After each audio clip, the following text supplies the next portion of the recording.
Hello and welcome to this amazing platform of Prime Testing Service and you are watching explanation of Biology Quick Revision Test Series। तो ये रहे वो सवालात जो आज पूरा दिन जो है आप लोग एक एक करके हमें सवाल सेंड कर रहे थे। आउट ऑफ सिलेबस आपकी अप्रोच से दूर हैं और ऐसे सवालात आपने दिए हैं जो कभी पीएमसी ले ही नहीं सकती। तो चलें वक्त बताएगा कि हम गलत थे या कोई और। तो सबसे पहले जो हमारा तजुर्बा कहता है वो ये कि देखो आप इस तरह से चीज़ों को जज ना करो। देखो जो चीज़ हम लोग दे रहे हैं, जाहिर सी बात है 3-4 साल से हम लोग इस चीज़ पर काम कर रहे हैं, जाहिर सी बात है थोड़ा सा तो हमें भी तजुर्बा है कि कैसे चीज़ें हैंडल की जाती हैं, क्यों हम लोग ऐसा एमसीक्यूज दे रहे हैं। देखो 50 एमसीक्यूज हमने 2 चैप्टर्स के दिए, तो जाहिर सी बात है एमसीक्यूज आपके लिए जो काम वाले हैं एमसीक्यूज आप वो नोट करो, वो अच्छे तरीके से रट लो। एमसीक्यूज खामखा आप ऐसे एमसीक्यूज के पीछे पड़े हो जो आप आउट ऑफ सिलेबस है ही नहीं, मगर फिर भी आप अपने जो अंदर से वो कह रहे हो कि ये आउट ऑफ सिलेबस है। ये क्या बात हुई? देखो मैं आपको नाराज होने का बिल्कुल भी मैं नहीं कह रहा कि आप हमें नाराज कर रहे हो इस वजह से हम आपको ये कह रहे हैं, ये बिल्कुल भी नहीं है। देखो आप जो भी कह रहे हैं हम इस बात से बिल्कुल सहमत हैं, आपका हक बनता है, आप भले बताओ, आर्ग्यूमेंट करो टेस्ट पर, टेस्ट के बारे में अपने रिव्यूज दो, हमने कैसे बनाई है, फीडबैक दो हमें, हम उतना ही डेली बेसिस पर इम्प्रूवमेंट करते हैं। लेकिन जो हमारी टीम है एक्चुअली जो भी मेंबर्स हैं, कुछ हम लोग जूनियर हैं मगर जो और भी लोग हैं जो टेस्ट को फाइनलाइज करते हैं वो सीनियर लोग हैं। तो देखो हर मर्तबा यही होता है, हमने प्योरली सिंथेटिक्स का तो लिखा है कि क्विक रिवीजन इसकी करा रहे हैं, मगर क्या है बच्चा सिर्फ हमें सिंध से नहीं फॉलो कर रहे हैं, हमें काफ़ी प्रोविंसेस से बच्चे हमें फॉलो कर रहे हैं जो क्विक रिवीजन में हिस्सा ले रहे हैं। तो वो बच्चे कह रहे हैं कि सर इसमें से ऐसे सवालात हैं जो हमारे टेक्स्ट बुक में नहीं है, सिंध वाले बच्चे कह रहे हैं सर ऐसे सवालात हैं जो हमारे टेक्स्ट बुक में नहीं है। तो हमने ये कंबाइन करके आपको as a unity test provide की है। तो आप इस पर इतना आर्ग्यू, इतना जो है सबसे ज्यादा हंगामा क्यों कर रहे हो? देखो ये सवालात आपके लिए हेल्पफुल हैं, अगर ऐसे फालतू सवालात होते तो हम लोग आपको क्यों प्रोवाइड करते ये सवालात? हमें भी बताओ। आप खुद को पता है कि जब हर मर्तबा यही पीएमडीसी वाले बोलते हैं कि टेस्ट आउट ऑफ सिलेबस नहीं होगी, आपके बुक से हटकर नहीं होगी, मगर फिर भी सवालात आ जाते हैं, वो क्या वजह है? हम इसी वजह से आपको अभी से ट्रेंड कर रहे हैं, अभी से आपको ये चीजें बता रहे हैं कि अभी से आप सीख लो ये चीजें, आगे जाकर आप लोगों ने कैसे हैंडल करनी है। हमारा और कोई मकसद नहीं है आपको हर्ट करना, आपको ये बताना कि हम लोग ये टेस्ट आपको आउट ऑफ दे रहे हैं, हमें खुद को प्रूव करना कि हमें कितने अच्छे एमसीक्यूज बनाने आते हैं। ये बिल्कुल भी हमारी नहीं है ख्वाहिश। हम आपको जितना चाहते हैं, जितना हो सकता है उतना आप लोगों को अच्छा मटेरियल प्रोवाइड कर रहे हैं। दिन भर बैठ के आपकी टेस्ट सॉल्व करते हैं, टेस्ट बनाते हैं, एमसीक्यूज एक एक पेपर से उठाते हैं, फिर रीचेक करवाते हैं, रिव्यू करवाते हैं। एक पूरी टीम है उससे एक एक एमसीक्यूज करके वेरीफाई करते हैं, फिर भी एक आध मिस्टेक रह जाती है जिसके लिए हम आपको हाथ जोड़कर आपसे माफी मांगते हैं। और रही बात ये जितने एमसीक्यूज होते हैं आप सब उस जो काम के एमसीक्यूज है उससे हटकर सिर्फ एक एमसीक्यूज पर आप सभी लोग आकर खड़े हो जाते हैं। ये ऐसा एमसीक्यूज है जो हमें नहीं चाहिए, जो आउट ऑफ सिलेबस है। भाई जो बाकी के एमसीक्यूज हैं आप उस पर तो नजर डालो, वो कैसे एमसीक्यूज हमने बनाए हुए हैं, आप उस पर तो फीडबैक थोड़ा सा हमें दो ताकि हमें भी पता चले कि हमने मेहनत की, हमारी मेहनत अजाई नहीं गई है। आप तो खामखा उसके पीछे पड़े हो। देखो जो हमारा तजुर्बा ये कहता है कि जो बच्चा अपनी कामयाबी और कामयाब होने के लिए वो बच्चा क्या करता है, कभी भी प्रॉब्लम्स नहीं ढूंढता, हमेशा सॉल्यूशन के पीछे पड़ा रहता है। आप सभी लोग पता नहीं क्यों प्रॉब्लम्स के पीछे ही पड़े हुए हो। हम हर वक्त जो भी आप प्रॉब्लम देते हो हम सॉल्यूशन आपको प्रोवाइड करते हैं, मगर पता नहीं जब सॉल्यूशन प्रोवाइड करते हैं फिर भी आप लोग ऐसा प्रॉब्लम हमें दे देते हैं। हम पूरा दिन उस पर इतना हर्ट हो जाते हैं कि अब क्या करें, कैसे आप सभी लोगों को समझाएं कि क्या अच्छा है क्या गलत है। देखो आपने पास पेपर्स हल किए हैं, जो भी बच्चे कह रहे हैं मैं उन बच्चों से बिल्कुल मुतफिक हूँ जो बच्चे ये बात बिल्कुल नहीं कह रहे हैं कि आउट ऑफ सिलेबस हैं, वो ये कह रहे हैं बुक से हट कर हैं। मगर आप ये कह रहे हो कि आउट ऑफ सिलेबस है, ऐसे सवालात आते ही नहीं है, तो आप कैसे ये जज कर सकते हो ऐसे सवालात आते ही नहीं? आप पीछे जाकर देखो, पीएमसी के जो भी सिलेबस दिए हुए हैं उसमें से एमसीक्यूज आपने तजुर्बा ही नहीं है, आपने पास पेपर सॉल्व ही नहीं किए, आपने पीएमडीसी वालों की साइकी नहीं समझी। बहुत बहुत बड़े लोग जो अच्छे अच्छे टीचर लोग हैं वो भी हमें यही बात कह रहे हैं कि आपने ऐसे सवालात दिए हुए। मैं इस बात पर हैरान हूँ। हम लोग जो भी प्रोवाइड कर रहे हैं कंटेंट आपके लिए बहुत हेल्पफुल है, रियली बहुत हेल्पफुल है। अगर आपको लगता है ऐसा कि हम लोग आपके साथ बिल्कुल कोऑपरेट नहीं कर रहे, तो बिल्कुल आप इस प्लेटफॉर्म से अपने आप को दूर करें। अगर हम लोगों ने आपको हर्ट किया है, आपको ऐसी चोट पहुंचाई है कि आपके बिल्कुल आप जो है सदमे में हैं कि भाई हमें ऐसे एमसीक्यूज दिए, हमारी तैयारी नहीं है। हमने ये कब कहा कि आपकी तैयारी अच्छी नहीं है? देखो 50 एमसीक्यूज में से जिस बंदे ने 30 एमसीक्यूज सॉल्व किए वो बहुत ही उसकी अच्छी तैयारी है। जिस बंदे ने 47 क्वेश्चंस हल किए हैं वो बच्चा हमें आज भी आर्ग्यू नहीं कर रहा। वो कई मरतबा जो भी पीछे हमने टेस्ट सॉल्व की दिए हैं आपको क्विक रिवीजन की, वो बच्चा अच्छा परफॉर्म करके आ रहा है और हमें कह रहा है कि सर एमसीक्यूज अच्छे हैं, मैंने पास पेपर सॉल्व किए हैं, मैंने नम्स के पास पेपर सॉल्व किए हैं, वहीं से ये एमसीक्यूज मिल रहे हैं। मैं इस बात से पूरा मुत्तफिक हूँ, आपसे सहमत हूँ कि आपने अच्छे एमसीक्यूज बनाए। मगर कुछ बच्चा लोग ऐसे हैं कि भाई बस मेरे पास और अल्फाज नहीं है आप लोगों को कहने के लिए। मैं टेक्स्ट को एक्सप्लेन कर देता हूँ, आप लोग कहते हैं तो मैं सिंध टेक्स्ट के हट से कोई एमसीक्यूज नहीं आएगा। मगर ये बात जहन में रख लीजिएगा, जब वक्त आएगा तो आपको पछतावा होगा और उस पछतावे के दौरान हम बिल्कुल आपको बहुत और सबसे ज्यादा जो याद आएंगे वो हम ही लोग याद आएंगे आपको। चलें एक्सप्लेन कर देते हैं। अच्छा, सबसे पहला सवाल हमें कह रहा है कि एनालॉगस ऑर्गन क्या शो करते हैं। देखो एनालॉगस ऑर्गन वो होते हैं जिनकी ओरिजिन तो डिफरेंट हो मगर काम एक हो। तो इस वजह से ये क्या शो करते हैं? कन्वर्जेंट एवोल्यूशन शो करते हैं। कन्वर्जेंट एवोल्यूशन का मतलब क्या है कि चीजें बाहर से आकर एक ही पॉइंट पर मर्ज हो रही हो। क्या हो? एक ही पॉइंट पर मर्ज हो रही। दैट मीन्स कि इनकी ओरिजिन अलग अलग है, इनकी ओरिजिन अलग अलग है, मगर यहाँ पे जिस पॉइंट पर जो मर्ज हो रहे हैं, जिस पॉइंट पर मिल रहे हैं, दैट मीन्स कि इनका काम जो या फंक्शन वो एक ही। आ रही बात समझ? इस वजह से हम लोग एनालॉगस ऑर्गन को क्या कहते हैं? वो शो करते हैं कन्वर्जेंट एवोल्यूशन। और होमोलॉगस ऑर्गन क्या करते हैं? होमोलॉगस ऑर्गन ये शो करते हैं कि उनकी ओरिजिन एक है मगर काम अलग अलग है। ओरिजिन एक है मगर काम अलग अलग है, इस वजह से वो शो करते हैं डाइवर्जेंट एवोल्यूशन। ठीक है। अच्छा, एवोल्यूशन का तो कोई भी ऐसा एमसीक्यूज नहीं है जो आपके बुक से हटकर हो। ठीक है। अच्छा, evolution is a dash in origin. ये पीएमसी वालों ने जब ऑनलाइन टेस्ट कंडक्ट की थी, आई थिंक 2021 में, तब उन्होंने ये क्वेश्चन दिया हुआ था ओरिजिन जो वर्ड की कैसी है, लैटिन है, ग्रीक है या फ्रेंच है? तो ये है लैटिन वर्ड। ठीक है। Study of fossils. Study of fossils को क्या कहते हैं? ये एग्जैक्टली आपके बुक में ही लिखी हुई पैलेंटोलॉजी कहते हैं इसे। ठीक है। अच्छा, ये कह रहा है कुछ endo symbiotic hypothesis does not explain evolution of. किसकी एक्सप्लेनेशन एवोल्यूशन जो नहीं शो करता? एक्चुअली फ्लैजेला की शो करता है, क्लोरोप्लास्ट की शो करता है, माइटोकॉन्ड्रिया की शो करता है, लेकिन वैक्यूल इसमें नहीं आता। एंडोसिम्बायोसिस थ्योरी में ये नहीं आता। क्लोरोप्लास्ट और फ्लैजेला दोनों ही आते हैं। ठीक है। Lamarck's theory of evolution is also called, Lamarck's theory का नाम है theory of inheritance of acquired character. Okay. Archaea bacteria can tolerate temperature up to, ये आपका सिंथेटिक्स का ही बुक जो है एमसीक्यूज। अगर कोई बच्चा कहे तो मैं आपको पॉइंट करके दिखा सकता हूँ बुक में से कि कहाँ से मैंने एमसीक्यूज उठाया हुआ है। ठीक है। तो 120 डिग्री सेल्सियस टेम्परेचर तक वो कर सकता है। Transformation of the form and mode of existence of an organism in such a manner that the descent differ from their ancestor. This statement was given by, ये स्टेटमेंट किसने दी? ये ज़ेमरमैन ने दी statement. ये एग्जैक्टली आपके बुक की line है, ठीक है। अच्छा, आगे बढ़ते हैं क्वेश्चन नंबर आपका 9 में। अच्छा, ये रहे क्वेश्चन नंबर 9।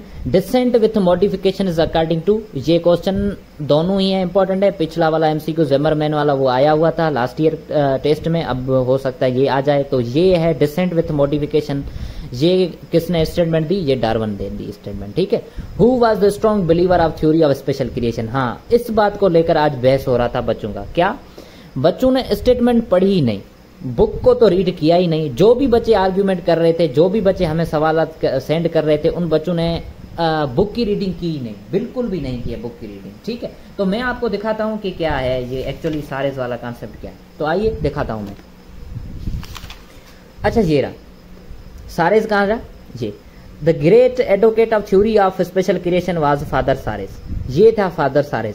और जो मैं क्या कह रहा हूं, thus never changed the different kinds और others, Carolus Linnaeus also believed in divine creation and fixity of species. That means के जो थ्योरी ऑफ स्पेशल क्रिएशन है उसका स्ट्रॉन्ग बिलीवर कौन था, थ्योरी ऑफ स्पेशल क्रिएशन का स्ट्रॉन्ग बिलीवर कौन था, वो था कैरोलेस लाइनस। अब आई होप आपको मजीद एक्सप्लेनेशन नहीं चाहिए होगी और ना ही क्वेश्चन आपको आउट ऑफ नजर आ रहा होगा, ठीक है। ये रही ज़मरमैन की स्टेटमेंट। अकॉर्डिंग टू ज़मरमैन क्या कहता है, evolution is the transformation of the form and mode of existence of an organism in such a manner that descent differ from their ancestor. आ रही बात समझ में? आइए आपको वो भी दिखाता हूं कि डार्विन ने क्या कहा। डार्विन ने कहा क्या भाई, डार्विन की स्टेटमेंट कहां गई, डार्विन की ये स्टेटमेंट रही। क्या कह रहा है Darwin, gradual descent with modification. Define क्या किया डार्विन ने एवोल्यूशन को, डिसेंट विथ मॉडिफिकेशन। आपको ये भी नजर आ रहा होगा आई थिंक बुक में, ठीक है। अच्छा आगे बढ़ते हैं क्वेश्चन नंबर 11 पर। Life begin deep in the water in hot spring is called, इसे कहते हैं हाइड्रोथर्मल वेंट। ये भी आपके बुक की लाइन है, मैंने कहीं से और उठाई नहीं हुई है, ठीक है। टिक the correct for Jean Baptiste D Lamarck. Jean Baptiste D Lamarck के बारे में क्या करेक्ट है, एक्चुअली उन्होंने बुक लिखा और उसका नाम ये था, वो फ्रेंच जूलॉजिस्ट थे, आपके बुक में लिखा हुआ। इनहेरिटेंस ऑफ एक्वायर्ड कैरेक्टर उन्होंने थ्योरी दी, यूज और डिसयूज उनकी थ्योरी का एक पोस्टुलेट है, तो इस वजह से जो भी ऑप्शन है वो सारे के सारे करेक्ट हैं, ठीक है। Westman performed his experiment on, Westman ने किस पर अपना एक्सपेरिमेंट परफॉर्म किया, वेस्टमैन में एक्चुअली माइस पर अपना एक्सपेरिमेंट परफॉर्म किया। अच्छा माइस पर एक्सपेरिमेंट परफॉर्म किया, ठीक है। अब आते हैं ड्रॉबैक ऑफ लेमार्क्सिज्म। लेमार्क्सिज्म थ्योरी का नाम ही उसका ड्रॉबैक है, ठीक है। ये एक पॉइंट है, ये ट्रिक है, आप नोट कर लो। तो इनहेरिटेंस ऑफ एक्वायर्ड कैरेक्टर उनका क्या है, एक ड्रॉबैक है। Theory of mutation was given by, theory of mutation जो प्रेजेंट की थी आपके बुक की लाइन डी वेरीज ने प्रेजेंट की थी, ठीक है। De Vries presented theory of mutation. Tick the correct for archaeopteryx. Archaeopteryx के बारे में क्या क्या चीजें हैं जो करेक्ट है, एक्चुअली वो 150 साल पुराना है, 20 उसमें वर्टिब्री हैं, टीथ भी हैं उसके पास, एवोल्यूशनरी पाथवे शो करता है रेप्टाइल्स टू बर्ड पे, तो इस वजह से आपके सारे के सारे ऑप्शन करेक्ट हैं, ठीक है। डार्विन ने जो स्टडी की थी, कितने बर्ड्स पर स्टडी तो की थी, लेकिन कितने बर्ड्स पर, तो 14 फिंचेस पर जो है उन्होंने स्टडी की थी। कितने फिंचेस पर, 14 फिंचेस पर स्टडी की थी, ठीक है। तो ये हुआ आपका करेक्ट ऑप्शन। ये तो भाई जनरल नॉलेज का क्वेश्चन है, आम क्वेश्चन है, कई मरतबा आया हुआ है, कहीं से भी पूछा जा सकता है, तो आपने परेशान नहीं होना। According to Hugo de Vries the mechanism of evolution is, mechanism evolution क्या है, साल्टेशन है, माने साल्टेशन मीन्स रैपिड है, एवोल्यूशन रैपिड है, स्लो नहीं है। आ रही बात समझ में? तो ये बात किसने की, ह्यूगो डी वेरीज ने की। एविडेंसेस ऑफ डार्विनिज्म, डार्विनिज्म के एविडेंसेस कौन कौन से, एक्चुअली डीडीटी रेजिस्टेंट एविडेंस है, एंटीबायोटिक रेजिस्टेंट एविडेंस है, सिकल सेल एनीमिया भी एविडेंस है, तो इस वजह से सारे के सारे एविडेंस की कैसे, मतलब जो डार्विनिज्म ने ये कहा कि सर्वाइवल ऑफ द फिटेस्ट, ये सारे के सारे जो भी हैं इन्होंने अपना सर्वाइवल ऑफ फिटेस्ट के हिसाब से ही एविडेंसेस हैं, तो इस वजह से डार्विनिज्म थ्योरी के एविडेंसेस हो गए, तो सारे के सारे एविडेंस हैं। According to Darwin the organic evolution is due to, organic evolution क्यों है, वो इस वजह से क्योंकि कंपटीशन जो है पॉपुलेशन में वो कौन सी है, इंटर स्पेसिफिक कंपटीशन, इंट्रा नहीं इंटर स्पेसिफिक कंपटीशन, ठीक है। Incorrect for synthetic theory of evolution, synthetic theory of evolution का एक और नाम है, क्या नाम है इनका, नियो डार्विनिज्म इसे कहते हैं, इसे क्या कहते हैं, नियो डार्विनिज्म कहते हैं। आई होप आपको बात समझ में आ रही होगी। तो सारे के सारे जो भी म्यूटेशन नियो डार्विनिज्म की पास्टुलेट है, रिकॉम्बिनेशन भी है, नेचुरल सिलेक्शन भी है, हाइब्रिडाइजेशन भी है, लेकिन वेरिएशन नहीं है, वेरिएशन डार्विनिज्म का है, नियो डार्विनिज्म का नहीं है। Germinal continuity theory was proposed by, germinal continuity theory किसने दी थी, वेस्टमैन ने दी थी। Which of the following organ is not a vestigial organ, actually eyelids जो है वेस्टिजियल ऑर्गन नहीं है, कोकाइक्स है, वर्मीफॉर्म अपेंडिक्स है, और ईयर मसल्स ये क्या है, वेस्टिजियल ऑर्गन है। ये आपकी एक्सरसाइज का एमसीक्यूज है, okay. Number of theories based on organic evolution, organic evolution पर कितनी थ्योरी बेस्ड हैं, 4 थ्योरीज हैं। Somatic cell give rise to, actually somatic cells क्या कौन से कैरेक्टर्स को शो करते हैं, तो एक्वायर्ड कैरेक्टर्स को शो करते हैं। वेस्टमैन ने बताया 2 cells, germinal cells and somatic cells. Germinal cells show करते हैं मतलब कौन से इनहेरिटेंस कैरेक्टर्स को, और सोमेटिक सेल्स शो करते हैं एक्वायर्ड कैरेक्टर्स को, ठीक है। आगे बढ़ते हैं। ह्यूमन मेल क्या है? ह्यूमन मेल एक्चुअली यूनिसेक्सुअल है, ठीक है, वाइविपेरियस है, डायोइशियस है, दैट मीन्स के सेक्स सेपरेट है, तो इस वजह से आपका all of these option correct है। Common part in human male that is urinary as well as reproductive, ये आपके बुक की लाइन है, तो ये होगा urethra. Testis descend through a canal known as dash from intra abdominal region to extra abdominal region. देखो बच्चा लोग, कुछ ऐसे क्वेश्चन है जो मैं मानता हूं कि आपकी इंट्री के दौरान टीचर्स ने आपको एक्सप्लेन नहीं किए होंगे, मगर आपकी जब कोचिंग होती है तो सब टीचर की जो ख्वाहिश होती है, हर टीचर यही चाहता है कि बच्चों को इस तरह से हम लोग एक्सप्लेन करें कि आगे जाकर एंट्री में कोई तकलीफ ना हो से। तो कोचिंग में इन्होंने आपको पढ़ाया होगा टीचर्स ने कि इंग्वाइनल एक ऐसा कैनल है जिसके थ्रू टेस्टिस डिसेंड करते हैं एक्स्ट्रा एब्डोमिनल रीजन में, दैट मीन्स के स्क्रोटल सेक में। ओके, टेस्टिस क्या है? ओवल है, आपको पता है, पिंकिश है, इंटरनली तौर पे पेयर्ड है, और ऑल ऑफ दीज आपका ऑप्शन करेक्ट है। टेस्टिस किस में प्रेजेंट होते हैं? देखो टेस्टिस एक सेक लाइक स्ट्रक्चर जिसमें, जिसे क्या कहते हैं, स्क्रोटम कहते हैं। Sperms are stored permanently in, यहां पर इस दो क्वेश्चंस को लेकर आज बहुत बड़ा झगड़ा हुआ। तो एक्चुअली पॉइंट समझो मैं क्या कह रहा हूं, स्पर्म परमानेंटली जो स्टोर होते हैं वो होते हैं वास डेफरेंस में।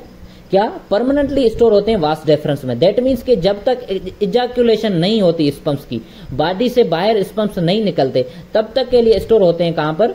वास डेफरेंस में। मगर मैचुरेशन के लिए जो स्पर्म की स्टोरेज होती है वो होती है एपिडिडाइमस में। मैचुरेशन यहां पर जो एपिडिडाइमस में होती है वो 1 हफ्ते के लिए होती है, फॉर 1 वीक। आपसे एमसीक्यूज इस वजह से मैंने 2 पॉसिबिलिटी से बना कर दिए कि अगर के ऐसा एमसीक्यूज आ जाए और आपको कंफ्यूज हो जाए, मतलब कि भूल जाए कि हमने क्या इसी टेस्ट में हल किया था, तो आज से आपको ये रिमाइंड होना चाहिए कि ये एमसीक्यूज दोनों पॉसिबिलिटी से हमने हल किए थे और आगे जाकर आपने ये गलती नहीं करनी है, ठीक है। Incorrect for Sertoli cells. Actually Sertoli cells पर देखो सारे के सारे आपको काम पता है, नर्स सेल हैं, प्रोवाइड करते नरिशमेंट है, ये 2 काम आपको तो पता ही है, लेकिन ये ऑप्शन आपको आउट ऑफ लग रहा है, इस वजह से आपने पूरे सवाल पर सवाल उठा दिया कि ये सवाल ही आउट ऑफ है। तो आपको तो पता है टेस्टोस्टेरोन कैसे रिलीज कर सकता है सर्टोली सेल्स, मुझे बताओ। ये तो लेडिंग सेल्स का काम है, दैट मीन्स के इंटरस्टिशियल सेल्स का काम है। सीधा सीधा आपको इनकरेक्ट ऑप्शन नजर आ रहा है तो आप उस पर ही मार्क करो ना, पूरे के पूरे ऑप्शन पर आप क्यों सवाल मार्क उठा रहे हो? ऑल आर पेयर्ड एक्सेप्ट, सारे के सारे पेयर्ड हैं, किसको छोड़कर? तो प्रोस्टेट ग्लैंड पेयर्ड नहीं है, वो अनपेयर्ड है, बाकी सारे के सारे क्या हैं? पेयर्ड है, ठीक है। आगे बढ़ते हैं क्वेश्चन नंबर 35 पर। ये हमें ऑर्डर करेक्ट सिलेक्ट करना है। देखो एमसीक्यूज तो कोई भी आपके आउट ऑफ बुक से भी नहीं है, ना तो आउट ऑफ आपके सिलेबस से है, बस थोड़ी सी आपकी कॉन्सेप्ट जो है ना उसमें मिसकॉन्सेप्शन है, ठीक है, इस वजह से आपको लग रहे हैं कि आउट ऑफ है एमसीक्यूज। देखो ये करेक्ट ऑर्डर आपने ढूंढना है, तो क्या है? सबसे पहले सेमिनिफेरस ट्यूब्यूल में स्पर्म बनता है, उसके बाद रेस्ट टेस्टिस में आता है, बाद में वासा एफरेंशिया के जरिए एपिडिडाइमस में आता है, एंड देन वास डेफरेंस में आता है। तो ये आपका करेक्ट एनाटॉमिकल ऑर्डर है। टिक the correct chronological order of the following events. ये इवेंट्स हैं जिसका हमने करेक्ट ऑर्डर बताना है। ये भी इवेंट्स आपके बुक में लिखे हुए हैं, पता नहीं आपको नजर आए या ना आए, मगर आपने ये सवाल तो उठा दिया कि आउट ऑफ है। सबसे पहले होती है गैमेटोजेनेसिस, बाद में इंसेमिनेशन होती है, देन फर्टिलाइजेशन, फर्टिलाइजेशन के बाद implantation, then gestation, then parturition. देखो ह्यूमन गेस्टेशन पीरियड कितने दिन तक होता है? तो भाई 9 मंथ को आप डेज में कन्वर्ट नहीं कर सकते। अल्लाह, मतलब आपको ये कॉमन क्वेश्चन समझ में नहीं आ रहे भाई। मैं कोई और कुछ भी नहीं कह सकता, क्योंकि जो भी आपने कहना था वो आपने कह दिया है, अब मैं कुछ नहीं कह सकता, ठीक है। ये है 280 डेज। अच्छा आ जाइए, हाँ आ जाइए, यहाँ पर बच्चों की हम लोग क्या आईक्यू चेक करते हैं, और बच्चे कल को हल करेंगे ना लॉजिकल रीजनिंग के क्वेश्चन, तो आइए बच्चों की जो है मेंटलिटी लेवल तो चेक कर लें, जो एक्स्ट्रा कर रहे थे। तो यहाँ पे मैंने वर्ड एक चेंज क्या किया, टेस्टीज वर्ड और टेस्टिस वर्ड में फर्क है, रात दिन का फर्क है। जितना अपना आपके और हमारे कॉन्सेप्ट में फर्क है, इतना ही इन दोनों अल्फाज के बीच में फर्क है। अगर ये वर्ड नजर आए तो इसमें हो गए 500, अगर ये वर्ड आए तो आएंगे 250। तो क्यों? क्योंकि ये एक टेस्टिस है, एक के बारे में पूछ रहा है, ये दोनों के बारे में पूछ रहा है, तो दोनों के बारे में 250 आपको जोड़ करने तो आता ही होगा, तो इस वजह से हो गया 500। Human reproduction undergo, human reproduction में दोनों इवेंट्स होते हैं, माइटोसिस भी होती है, मियासिस भी होती है। ये तो आपके बुक में ही लिखा हुआ, कहां से आउट ऑफ हो गया ये। Acrosomal region of sperm content, acrosomal region sperm में कहां से आता है? देखो इसमें इनडायरेक्टली तौर पे एमसीक्यूज आपके बुक में है कि जोना पेलुसिडा होती है, हाइलुरोनिडेज एक एंजाइम होता है, कौन सीक्रेट करता है, स्पर्म जो इतना बैरियर क्रॉस करता है वो कैसे क्रॉस करता है? वो इस वजह से क्रॉस करता है क्योंकि एक्रोमेल रीजन जो स्पर्म का है, स्पर्म का ये रहा हेड, इस हेड में यहाँ पे होता है एक्रोमेल रीजन। एक्रोमेल रीजन में होती है गोल्जी बॉडी जो सीक्रेट करती है एंजाइम को। आ रही बात समझ में? ह्यूमन मेमोरी ग्लैंड्स क्या है? ये तो मॉडिफाइड सोइट ग्लैंड्स हैं। Human mammary glands, mammary glands के बारे में अच्छी तरीके से आप पढ़ो, आपको पता चल जाएगा। Site of fertilisation is known as, site of fertilisation किसको कहते हैं? एम्पुला को कहते हैं। ठीक है, अब मुझे बताओ कि कौन से ऐसे एमसीक्यूज है जो आउट ऑफ हैं, आपके बुक में नहीं है। ये है, ये एमसीक्यूज है, ये जो भी बच्चों ने कोचिंग की होगी उन सारे बच्चों ने ये पढ़ा होगा, ये पढ़ा होगा। Outer covering testis and ovaries की उसे क्या कहते हैं? ट्यूनिका अल्ब्यूजिनिया कहते हैं। फंक्शन ऑफ लेडिंग सेल्स, भाई लेडिंग सेल का काम तो आपको पता है, आपके बुक में लिखा हुआ है मेरे भाइयों, तो वहीं से तो अच्छे तरीके से आप पढ़ लो। उसे क्या कहते हैं? रिलीज करता है testosterone hormone. Analogous structure to glands penis, ये भी आपके बुक की लाइन है, ये भी आपको कोचिंग में किसी ने पढ़ाया होगा। ठीक है, तो एनालॉगस ऑर्गन है फीमेल्स में जो क्लाइटोरस है, जो एक्चुअली ग्लैंड्स पीनस है, उसका एनालॉगस है बिल्कुल। The first milk produced by mother, जो फर्स्ट मिल्क प्रोड्यूस करती है उसे क्लोस्ट्रम कहते हैं। उसमें क्या क्या होता है? उसमें एक एंटीबॉडी होती है जिसे IgA कहते हैं। ठीक है, विटामिन होते हैं, मिनरल्स होते हैं, तो सारा कुछ उसमें होता है। तो ऑल ऑफ दीज आपका करेक्ट ऑप्शन है। ठीक है, आगे बढ़ते हैं।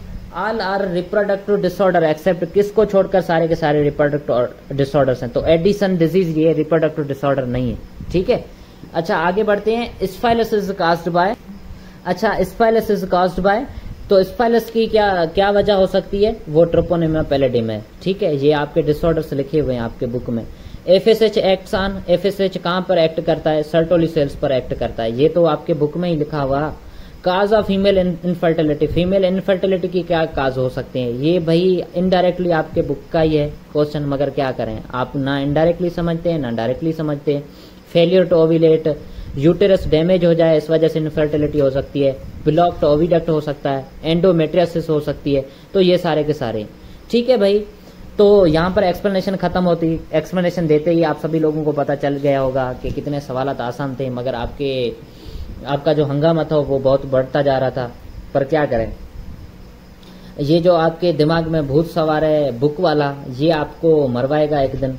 क्या करें, एक्चुअली आपको सिलेबस पर रिलाई करना है। सिलेबस के सर्कमस्टेंसेस, सिलेबस के पैरामीटर्स कहाँ तक हैं, आपने वहीं तक पहुंचना है मेरे भाइयों। वहीं से पहुंचकर आपने फिर देखना है कि हमारे बुक की अप्रोच क्या है। आपके बुक में तो अच्छे से इंट्रो भी नहीं लिखा हुआ, तो आप कैसे सवाल उठा सकते हो कि भाई ये सवाल आउट ऑफ हैं, हमारे बुक में नहीं लिखे हुए। आपके बुक में इस वजह से नहीं लिखे हुए कि आपको मौका मिले, आप हंगामा करो, आप आगे आओ, मगर आप तो नहीं, आप अपनी मेंटलिटी को ऐसे दबोच रहे हो। आप अपनी मेंटलिटी को शो तो करो, कम से कम अपनी सिलेबस को तो देखो, क्या सिलेबस कह रहा है आपको। मेरी बातों का बुरा मत मानना, मेरी ये एडवाइस लेना है आपने। मैं एडवाइस दे रहा हूँ आपको, सजेशन दे रहा हूँ। बराए मेहरबानी कोई भी बच्चा नाराज नहीं होगा मेरी बात से। अगर किसी को नाराज कोई हो रहा है बच्चा, तो मैं माफी चाहता हूँ उसके लिए। यार एक बात तो बताओ, क्या आप लोगों ने कोचिंग नहीं पढ़ी है क्या? जो सीधा आकर आप एंट्री में बैठ गए हो। कोचिंग तो आप सभी लोगों ने की है। MD केट का स्टूडेंट हो जिसने कोचिंग भी ना की हो, ये तो पॉसिबल ही नहीं है। 2-2, 3-3 बार मर्तबा करके बैठा हुआ होगा कोचिंग बच्चा। और ऐसे बच्चे कुछ होंगे जो इम्प्रूवर्स हैं, वो बच्चा कोई भी सवाल नहीं उठा रहा जो इम्प्रूवर्स है, क्योंकि उन्हें चोट लगी है, गहरी चोट लगी है। वो बच्चा कोई भी सवाल नहीं उठा रहा, वो कह रहा है कि जो भी आप दे रहे हैं बहुत अच्छा कंटेंट प्रोवाइड कर रहे हैं आप लोग, क्योंकि जिसने चोट खाई है उसी को ही पता होगा कि जख्म कितना गहरा होता है। आ रही बात समझ में? चलें जी, आज तो आप सभी लोगों ने हमें इतना खुश किया कि क्या बताऊं, खुशी हमसे मापी नहीं जा रही कि कैसे खुशी को मैं एक्सप्रेस करूं आप सभी लोगों के साथ। फिर भी आप सभी लोगों का बहुत बहुत शुक्रिया, आपने टेस्ट के बारे में इतने रिव्यूज दिए, इतने अच्छे अच्छे अपने थॉट्स शेयर किए हमारे साथ। मिलते हैं अगले लेक्चर में, तब तक के लिए ओके बाय।